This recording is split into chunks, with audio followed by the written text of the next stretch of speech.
that being said, let's welcome Dave Kramer with Center for Human Services to the stage.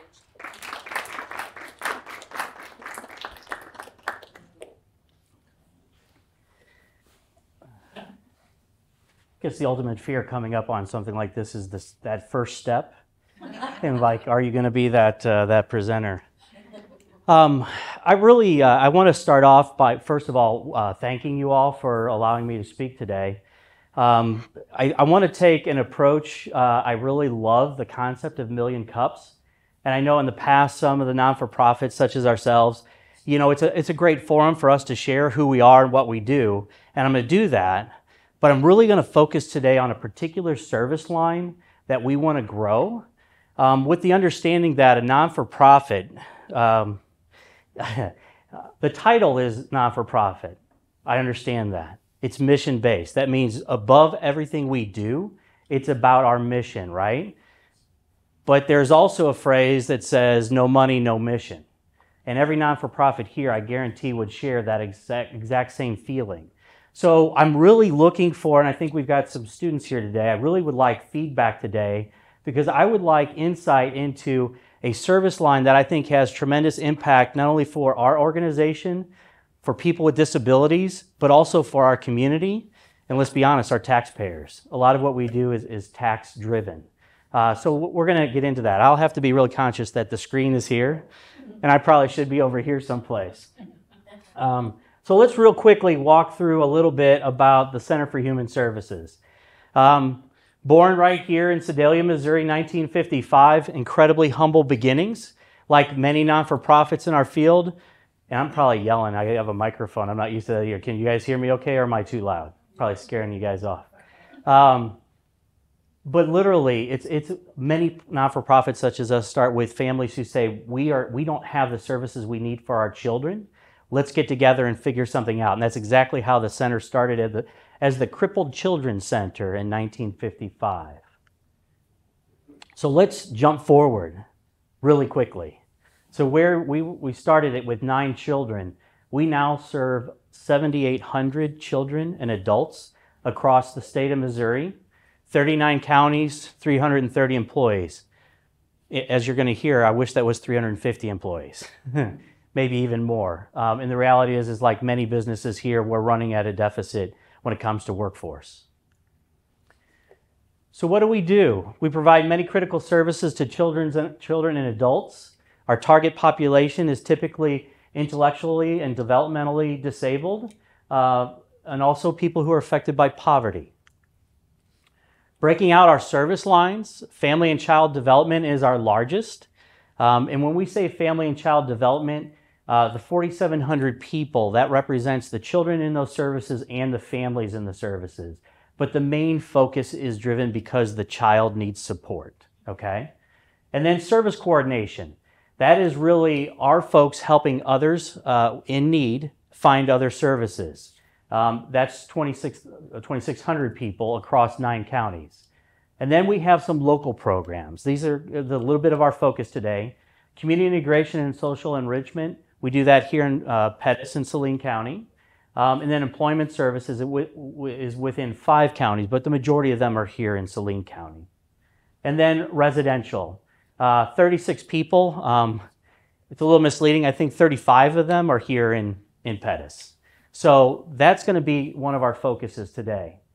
As I shared earlier, we wish we had more employees. My guess is this entire crowd wishes they had more employees. But we have a service line we're hoping that helps with that. Again, providing solutions a couple times over. So if you think of a residential model in our service line, you're talking about an adult with a developmental disability. Think autism spectrum disorder, Down syndrome. They don't have the natural supports many of us might have where they have a family that can take care of them. Maybe that family has aged to a point where they can't. Or it could be that that person has their challenge with behaviors. It could be medical issues. But for whatever reason, their natural family environment, they can no longer support them in a residential setting. So our model is, and this is a model across the state and pretty much across the country, is that you end up with 3 to 4 people with the disabilities living in a single home like you or I would in any neighborhood. we often do a challenge, what I call the group home test, and that is drive through the neighborhood and tell me where the group home is. And the hope is you can't tell, because we want the services and we want the home to be indistinguishable from everything else that we do, your house, my house. Here's the challenge with that, is that most of those models are incredibly staff heavy. You're talking about 24/7 staffing within each of those homes, and that's typically 7 to 10 full-time employees. So if you expanded that about over part-time employees, you're probably talking anywhere up to close to 15 employees just to manage one person's home. So let's talk a little bit about a solution for this. This is not new. I've been doing this for 30 plus years. This service line has been around for 30 plus years, but I'm going to be frank, it's been an afterthought in our field, and it's a different approach to residential. It's not a solution for everyone, but I think in our present state and our economy, we should be looking at this as a solution really hard and figuring out how we make this work. And that's where I'm asking your help today to think about this here and in our surrounding community and how we can further promote this. So let's talk about this. I'm going to skip the video for purposes of time. Anybody wants to see the video, reach out to us and we'll send it to you. Yeah, so now you just have the luck of listening to me for 3 more minutes than the video, right? So let's talk about what a host home is. It kind of pains me to say it this way, but the easiest way to hear it is like foster care for adults. But it's significantly different. But everybody knows what foster care typically looks like, and so it's real easy to use that example. Some extreme, I guess the best way to differentiate is that foster care often is a temporary solution for a child that you hope grows up and lives on their own one day. And the reality is that host home is expected to be a lifelong process, connection, and our real hope is that the person and the matching creates a lifelong bond and additional family member, okay? But think of this from a practical viewpoint as a state service, that they would literally be paid a stipend like a foster situation for bringing and welcoming that person into their home, into their family, and just being part of their family. So there are some state regulations with it, but they are incredibly lax compared to what we are held to in the other service lines. As I shared, it's not new. It is new to CHS. I brought that model here within the last year. We actually have one person currently in a host home situation now, and it's going amazingly well. I'd love to say we created that, but the reality was it was a host home that already existed and decided to leave the provider to come to us. And I should explain how this relationship works. So while we are the contractor with the state for the service, the host home, the family, they're an independent contractor of us, okay? So that independent contractor, that family, could literally go find other contractors to work with if that's what they choose. So for the family who takes that on, there's a lot of independence in how they operate. There's a lot of independence on, I don't care for this contractee I'm working with, so I'm going to go somewhere else. This situation was actually the contractor was leaving the area, didn't want to do services in our area anymore, and we said, that's all right, we'll do it. And the family, no impact at all for the family doing the services or the person living in the home. The beauty of this, as I shared, is compare one person in a home where you have an assigned individual contractor of that family, but the whole family has a shared responsibility in their care and support, okay?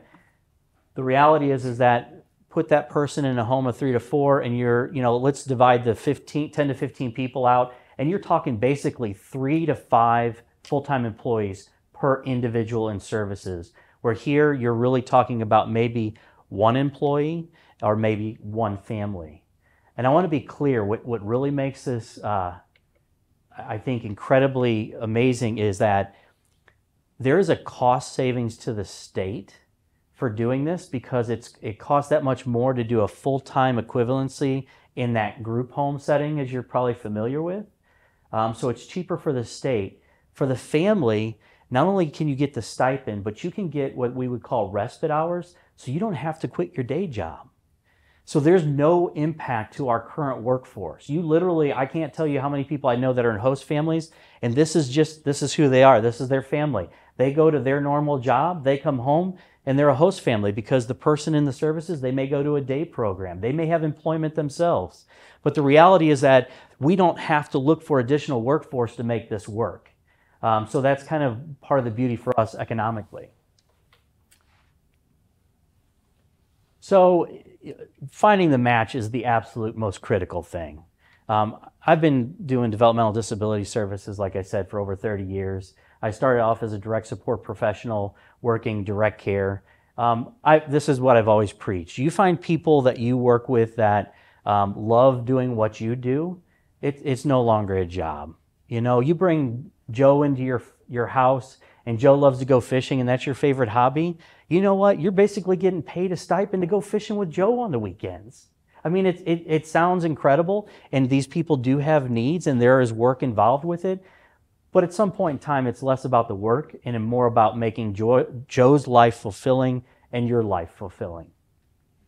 So really the match is really critical, which could include your daily schedule. Does Joe work? I would like to keep my day job. How do I match that up? And then really, is he a match with your family or are you a match with his? Let's talk a little bit about the work. So there is work involved.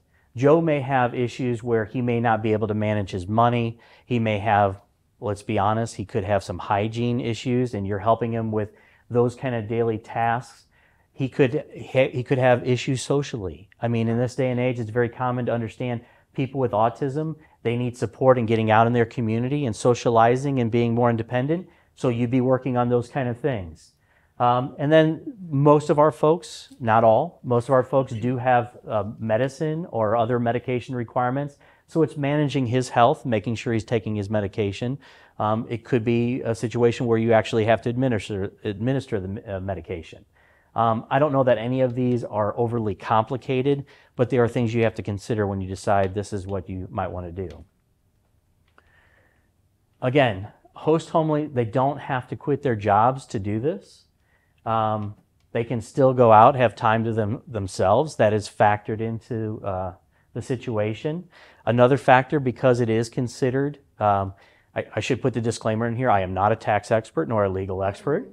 But the reality is I don't know a single host home who operates that doesn't do so tax-free, okay? So let's talk a little bit about economics, and Jessica, you probably are better at the numbers than I, but these are the numbers I kind of threw together this week. This one she's not aware of, but the need for placement, since I've been here, I'm actually 6 days away from my 1-year anniversary with the center, and the reality is in that basically that time frame, the number of people who need a residential service is up 300%, and it's continuing to go up.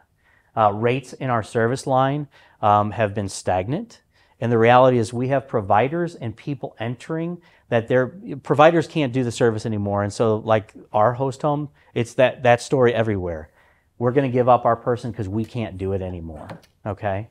So the need is great. Unemployment is 3.4%. Economists will argue all day long, what does that 3.4% really represent? I think most people would say once you hover around 3%, a little higher than 3%, there's a group of people that are just not employable. We're probably at cap. It's not like we have 3% of this population we can throw in the workforce, because you're probably kidding ourselves. CPI rose 8.2% in the past 12 months. Your cost to just live has gone up 8% in that period of time. Civilian labor force in Pettis County, relatively flat. I think the number is a little over 20K. Kind of goes up and down, but the reality is I think we're only up about 300 people in that test over the last 5 years. And then the median household income here in Pettis County is around $52,000, okay? I want you to think about that number for a second, because the impact on this service to a family could be nearly double, okay? You could almost double your income with just bringing one person into your home, and you can actually serve up to 3 people in your home. I know people who are host homes and they're making over 6 figures doing this. Now, granted, they probably don't have outside employment. This is what they do, but they do it well. And again, this is kind of a business discussion. From the mission side, I have to tell you, if you think about the group homes, and I think we do group homes as well as anybody, you're still talking about, I live in a home with 3 people I didn't grow up with. I really don't know. We've got some college students. Maybe you guys are living together in a home or apartment you're sharing. You're still trying to figure out, how do we work things out? How do we share resources? Maybe you snore and the rest of the house hears it and they're getting tired of it. I mean, I always say, if I was in my own service line, I'd probably be the person who is on behavioral medication, because I'd be having fits on a regular basis. You touch my stuff, you're eating my food, and then you're talking about staffing. You're talking about, I'm not sure who's coming in, second shift, third shift. You hear about, you know what, I'm going to go fishing Saturday. Man, I hope John doesn't call off, because if John calls off, I can't go fishing on Saturday. So your life is this constant, you have lack of control. Compare that to being welcomed into a family and what your family is like, and think about how loving and supportive that can be. That's the different from a mission perspective. So I put down priceless. Family, if you really want to look at it, and let's be honest, we're not looking for people that just want to make a dime off of this. This is not our purpose. But the reality is that this is a state service where they make it very lucrative for the people who have that kind of interest and are mission-based. So nearly double household income, priceless impact for the person who is in that service.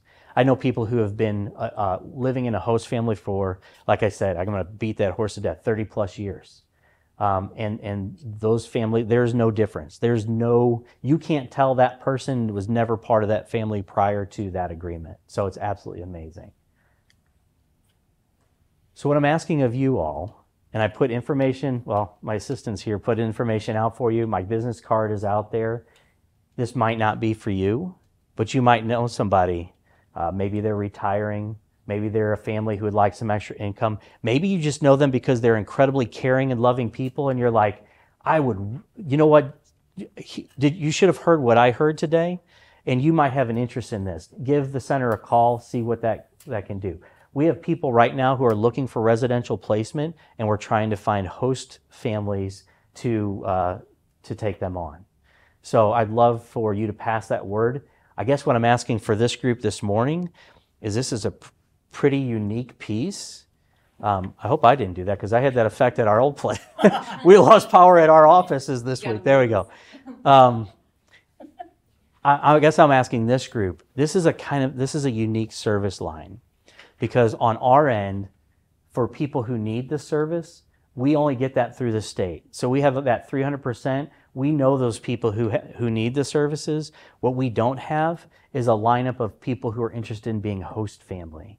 So how do we spread the word better? What's our target population? Who are we sharing that with? I'd love your thoughts and feedback. I'm not sure what I did on time there, Sydney, but You're good. We've got okay. a few minutes for question and answer. I'm open to whatever questions, feedback, thoughts you have. Yes, ma'am. So when you mentioned retirement, I know there's a lot of people that just flat can't retire because then they go on that fixed income, can't afford health insurance if they do retire, but yet they are at an age where I think they could be prime families. In my mind, I'm thinking that could be a target market for sure. I agree with you. That probably is a good market. I think historically, organizations such as ours didn't look at it that way, because we had concerns of if it's a lifelong, if the person's younger. But I think, to your point, that's a demographic who is really ready and has maybe the time to take that on. And I think too, just since 2020, we Yeah. had a lot of people that retired early. I think there may be more, maybe I could be dead wrong, but I think there's more opportunity maybe with younger retirees. You got than before. Yeah. Yeah. No, I agree with you. My wife is also in this field, but for a competitor, which is kind of interesting. She actually does way more host homes than we do. across the state, and we've always talked about that whether if there was a job disruption or thinking early retirement, that's exactly what we do. We went so far as that we know so many people in our lives that have been in our services. We've outlined, well, we'd find these 3 or 4 folks and figure out who would come live with us. Yeah. Yes. So to kind of piggyback off of what Kelly said, I know you kind of talked about the match, but how do you go about finding a host home? Is it a link on your all's website, or how do you? So it's I would say a little more formal than that. I mean, certainly people would then reach out to us. The methodology, there would be some matching tools, some assessments. We have to ascertain that this isn't purely financial. We need to find out what your home life is like, what you're looking for. And then going back to the care and the treatment, you have to look at also, is the family prepared for somebody who might have some behavioral challenges, or can they match their medical needs? But there would be assessments on both sides. And then there's a series of meet and greets where you literally are just, both parties say, yeah, we have interest here. Let's get together. Let's spend some time together, see what that's like. I have another phrase that I used on group homes, and that is we went through an intensive matching process with group homes, okay? Meaning we're trying to find 4 people to live together in harmony. And I'm like, okay, you know what? People without disabilities, they're wrong more than 50% of the time when they think they have the love of their life, much less being in a group home together. I mean, come on. So some of it is trial and error. But you just have to check the boxes until you feel like you have something that works. Yeah. Yes. Another question. Yeah, of course. What kind of monitoring do you do? Because I would have concerns as far as people can have a clean record all day long doesn't make them nice people. So what kind of monitoring do you do? Well, that's a great point. So the qualifiers for a host family, they go through the same thing our employees do. There's significant background checks, et cetera. But in addition to that, it is a service where even though they're an independent contractor, we're obligated to the state to go in and check at least monthly. But there's also notes. I mean, again, this is a service. So the family's expected to write notes on a daily basis of what their activities were, what outcomes did we try to work on. Everybody has goals that you're trying to achieve. And then in addition to that professional oversight, there's also nursing. So we have they call them community RNs, but it's a quality oversight, and that nurse comes in and has to put eyes on the person every month as well. We certainly, when we start this up, do more than that just to make sure. But the reality is over time, I mean, it's the professional oversight and enough times that you realize, okay, they've got this. But it never goes away. It's just, to your point, it's just a little bit more trust because, okay, we've been 5 years in. You can see the difference for this person. Yeah. Yes, sir. At a very basic level, what does the orientation process look like for a new family that's coming into this? Okay. So they go through very similar training to what we do for our employees that would work residential, which is about 40 hours of positive behavior support training, CPR first aid. There'll be trainings on how to do the outcomes. Depending on the person, the individual, you might have enhanced training to work on the medical side or the behavioral side. I'm trying to think if there's any more to that. Typically, we get people who, like the lady in the video, which we didn't show, she was a caretaker in another, so she had that background. And so some of it might depend on what that background looks like. The challenge with that is and this is typical, I mean, we talk about, okay, we're a state organization, we get state funding. There's so many of those little pieces that aren't paid for. Like that is not paid for. You literally get the contracted hour once the service starts. So there is like all this upfront cost that we don't get reimbursed for. And so we try to instill that quality as much as possible upfront, but then we don't get paid for it. And so we have to figure out how to cover it in other ways. But that's a good question. A lot of it's independent on the person. Yes, sir. 2 questions. Yeah. What is one of the biggest obstacles when it comes to hiring people? Is it you have problems finding them, background checks, or what is it? You mean in general for any employee, for Yeah. us? Yeah. I don't know that it's a background check. I mean, the reality is we're telling people up front we've got background checks coming. So if you're, usually that deters those people. I think what we do isn't necessarily for everyone, and I hear that all the time. So we need to do better at educating people on what it's like to do services in our field. And then ultimately, we're competing with retail and we're competing with fast food. And I hate to put it that way, but if you're committed to, 20 to 40 hours working with us in a residential home, and there's a risk that if you give a wrong med or something happens to that person, you could be looked at and investigated by the state compared to, and I hate this comparison, but it's true. You drop a burger, you break a machine at work, you're probably not losing your job, and you're probably not going to be banned from your job for life. Our folks do incredible work for very little money because of what the state reimbursement rate is, unfortunately. So that's where we lose a lot of people, is really on the pay rate, what we can offer. One of the things that you can do to solve that would be to try to join up with VA. And VA actually takes organizations at 501Cs or 501Cs, and they pay a stipend for you to hire veterans for up to 2 years. It's a good way to, number one, give back to the community. The background check will be done because I think, like 80% of veterans have TSIs now, or TSs. Top secret internationals, which is for terrorism cases. So that takes care of that background check. They're trained on some of it because there's a shortage of medics in the Army that are getting out. And the state will be able to help with that. I mean, just an idea out there. I think that's certainly worth exploring. I don't know that we do that currently, but we certainly should. Yeah. Thank you. No problem. So to kind of wrap things up, what can we do as a community to help the center be successful, stay successful? If I can speak specifically to Host Home, I would love for you guys, like I said, share this information with 1 or 2 people that you feel like, hey, if you're not aware of this, this might be something you'd have interest in. So pass on the word. And then likewise, if there's other groups that you know of that might want to hear this message, even talking maybe to the VA as described by this gentleman, I'm more than happy to. We'll go anywhere, anytime to kind of share the mission and try and expand our services. So thank you. Very good. Yeah. Thank you, Dave. Thank you.